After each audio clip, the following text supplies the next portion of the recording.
Jai Gurudev. Namaste to everyone. Good evening. So let us start our session. Just close your eyes. Sit straight.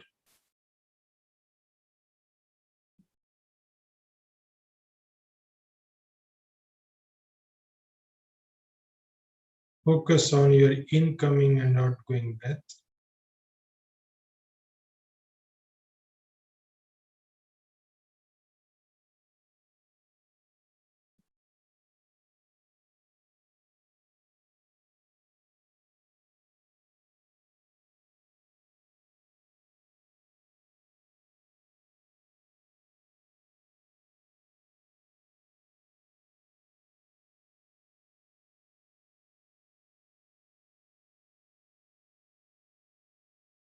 Now we'll recite prayer. Breathe in. Om Sahana Bhavatu Sahanau Bhunaktu Sah Viryam Karvavahai Tejasvinavaditamastu ma Dvishavahai. Om Shanti Shanti Shanti. Contemplate upon the meaning of this prayer. Once again, deep long breath in and while exhaling, slowly open your eyes.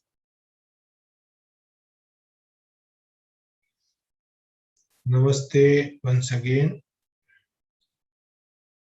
So friends, yesterday we were discussing about the chitta when it becomes pure like a crystal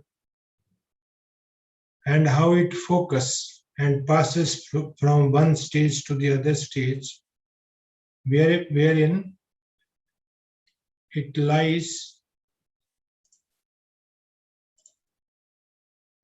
just so, and ultimately it realizes the gross aspect of this universe, which is said to be manifested, also the unmanifested, which is said to be abhyakt, unmanifested. That is what is the material cause of this universe, which we call the Mool Prakriti or Alinga. And the Chit reaches to the stage wherein there's no movement of Chitta in any direction. This stage is called as Savija Samadhi. Now, the Samadhi with seed, this seed we have to understand. This seed has two aspects. In the beginning, the first commentator of this Yoga Sutra, he has said, Sarvabhaumaha Chittasya Dharma.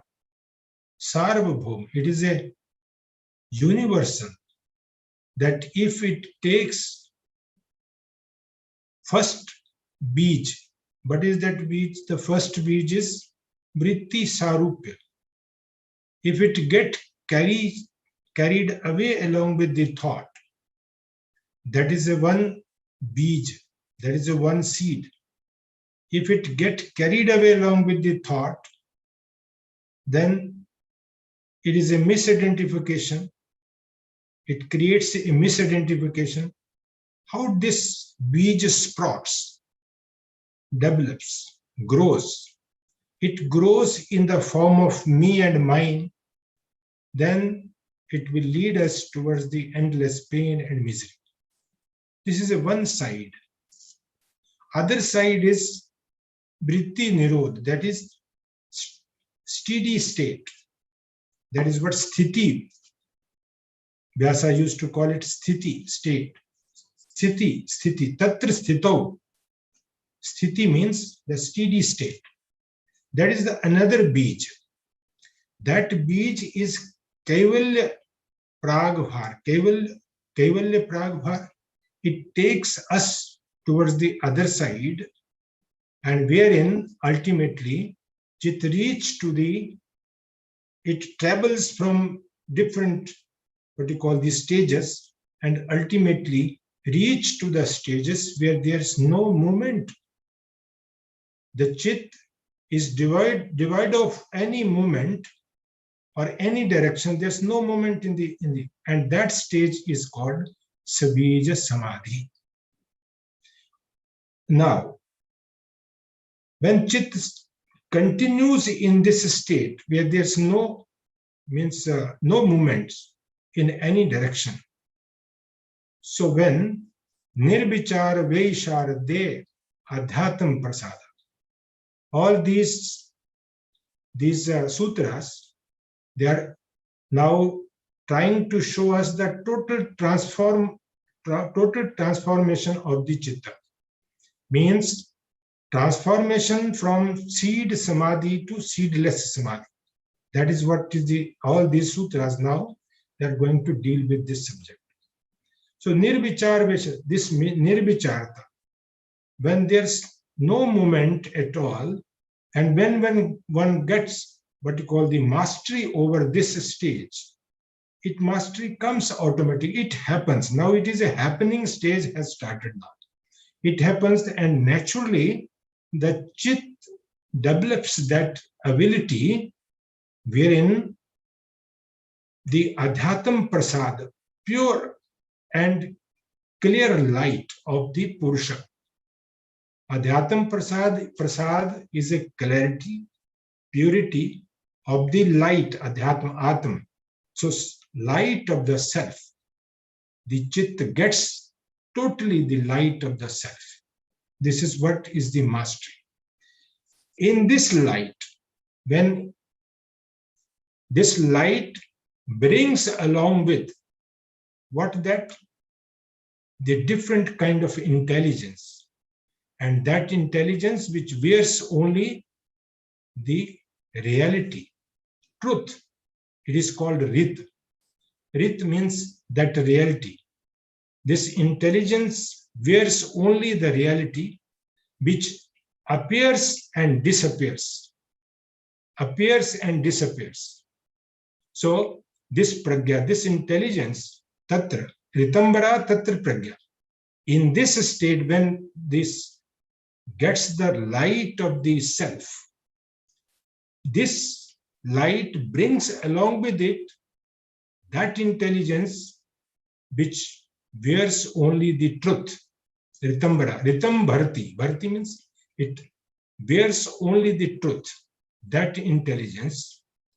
And this intelligence is entirely different than that of the intelligence which we have developed from the Shruta, hard knowledge, and the inferential knowledge, anumana, pragyabhyam anya vishya, because this is an entirely different, what you call the intelligence, that is, it is different from the Shruta Gyan.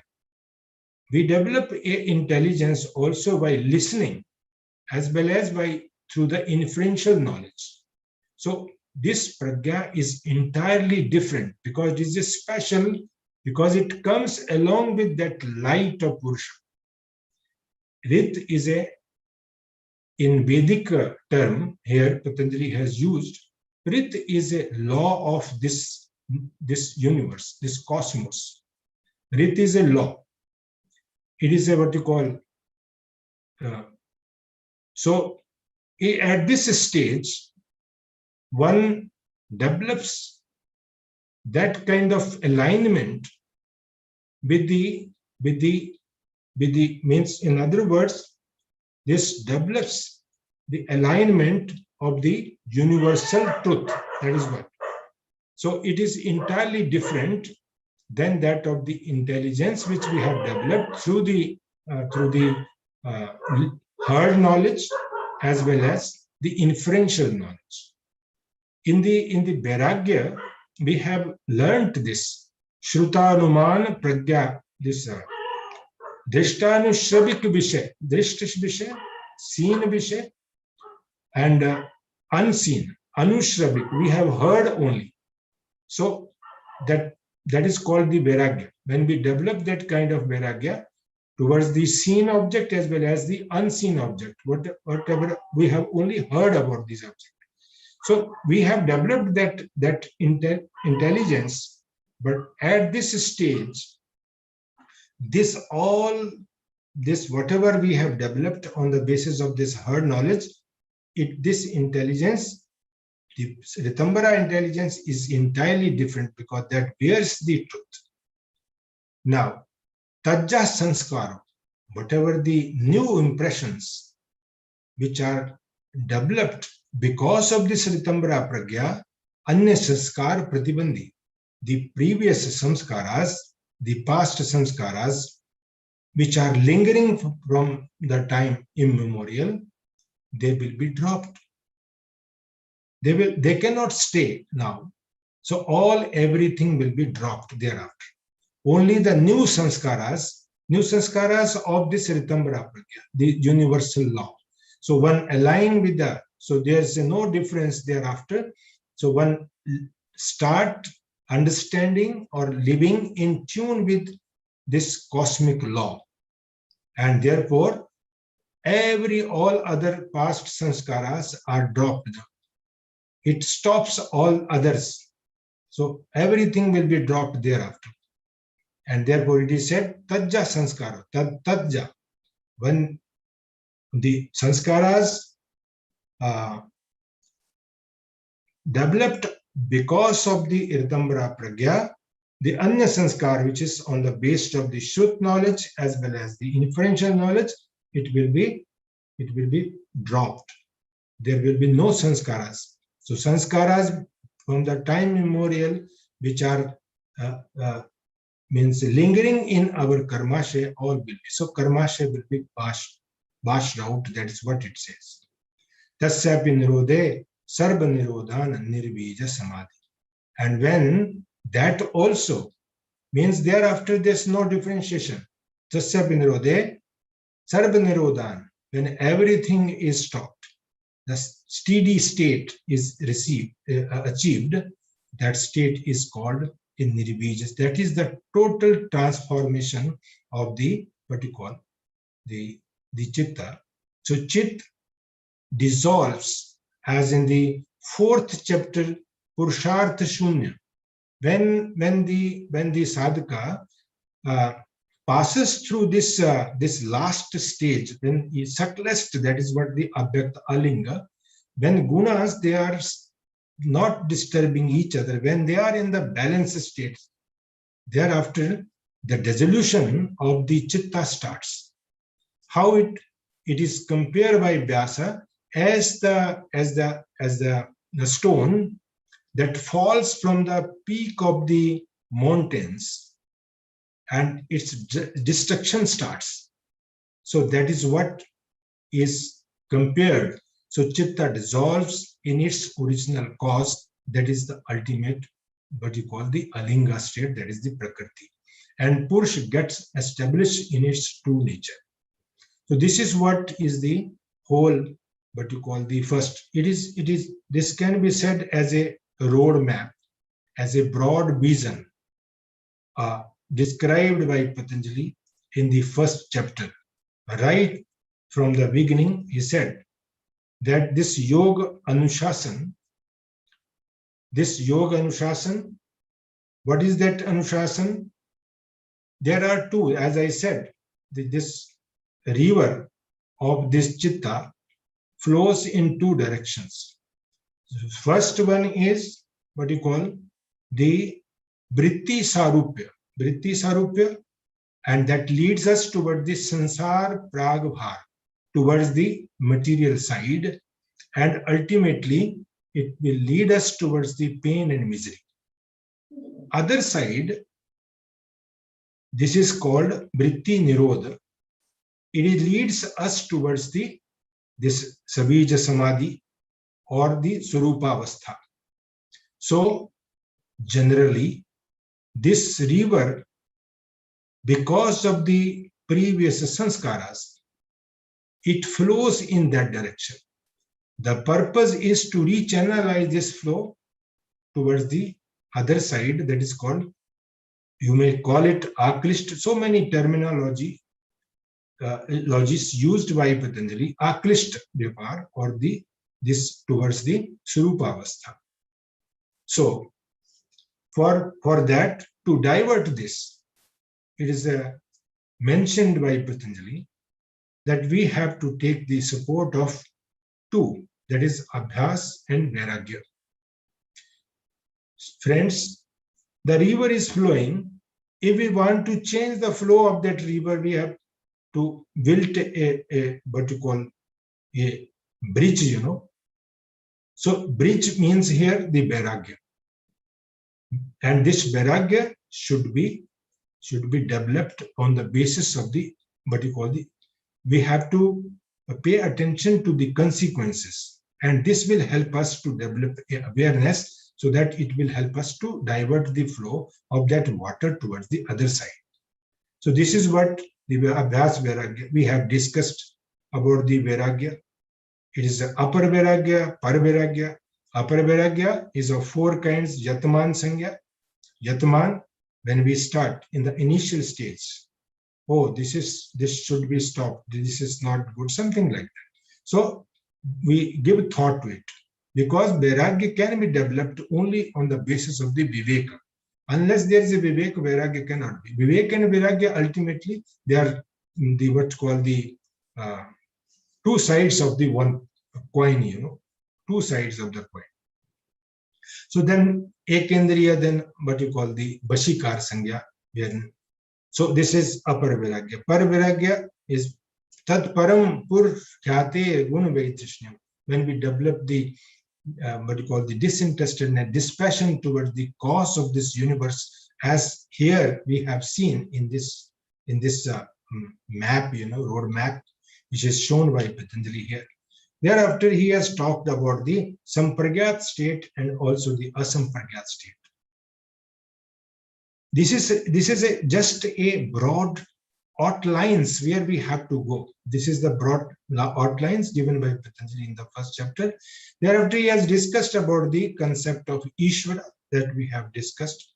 And it also discusses that while diverting this flow toward the other side, sometimes it happens that there are certain obstacles, because sometimes there's too much effort is involved. So there are so many impediments may come. How to overcome these impediments, that is also discussed by Patanjali. And then the mind is totally trained now to dive deep. And that is what is the concept of samapatti. He has described when chin vritte, when vrittis are totally dwindled. What kind of vritti? Which were taking us towards that side. If these vrittis are totally dwindled, chit becomes like a crystal clear, and thereafter wherever you put it, it will assume that particular object, and it will understand that. So likewise, savitarka, nirvitarka, savichara, nirvichara, and this whole what you call the vyakta, avyakta, and gya, with the help of this process, you know, we reach to that state of where the chit stays without any activity. It is a motionless state. It is called seedless samadhi. And the transformation from this seedless to seed samadhi to seedless samadhi, it is thereafter comes when one gets the light of that Purusha, which is called Adhyatam Prasad, that light, pure and what you call this clear light of the Purusha. In the light of this Purusha, along with that, it acquires a new ability which is said to be a kind of different kind of intelligence. It is called Ritambara Pragya. And this Ritambara reality, it is a kind of reality-oriented intelligence. It is a cosmic law. As per the Rig Veda, Ritam is a law, is a universal law. Universal law is everything is in the center. Nothing is in the circumference. It is only in the center. So that is called Ritam. Ritam Bharti. Bharti means it bears only the truth. And this truth, when this intelligence, when the sadhaka acquires this intelligence, thereafter, whatever the previous samskaras which were developed because of the inferential knowledge or the heard knowledge, all will be dropped thereafter. And the new samskaras, this what you call new sanskaras, and the born out of this pragya, out of this Ritambara pragya, these sanskaras will help us to clean the karmasha thereafter, and everything, when everything is stopped, it is called Nirbija Samadhi. So this is the what you call the broad vision given by Patanjali. It does not mean that we have reached to that samadhi. So that is the reason why this is the broad outlines given by Patanjali. And thereafter, the second chapter, wherein he has given us the sadhana, given us the methods, how to reach that samadhi, that part is discussed in the second chapter. So there is a controversy between the commentators. Some of them, they say that this first chapter is meant for the advanced sadhakas. This is also mentioned on the basis of the Vyasa Bhashya. People used to say, because in this chapter also Patanjali has given some 7 methods for the Chit Prasadhana, also the Ishwar Pranidhana, and also this what you call the Samapatti processes. So they say that this first chapter is meant only for the advanced sadhakas, those like a Videhi Yogi and Prakriti Lean Yogi, which we have discussed. At the same time, when he has discussed about the Prakriti Lean Yogi and Videhi Yogi, means they are the born yogis, in other words, you can say, and other one, we all are said to be the Upaya Prati yogis who have developed, who have to develop this what you call Shraddha, Virya, Smriti, Samadhi. Then only they will become eligible for this inner journey.